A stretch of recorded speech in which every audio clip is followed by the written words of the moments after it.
Disclaimer, ఈ recipe అయితే బాలింతల కోసం కాదండి. ఎందుకంటే గుమ్మడికాయ తింటే బాలింతలకి వాతం చేస్తుంది అంటారు కాబట్టి ముందే స్పెసిఫిక్గా మెన్షన్ చేస్తున్నాను.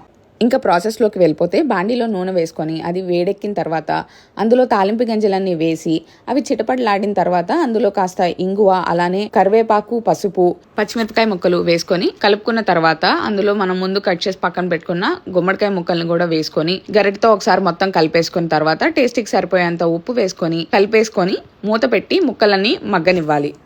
ముక్కలన్నీ బాగా మగ్గిపోయిన తర్వాత మాత్రమే కొద్దిగా బెల్లాన్ని వేసుకోవాలి. ముందే బెల్లం వేసుకుంటే మగ్గడానికి టైం పడుతుంది.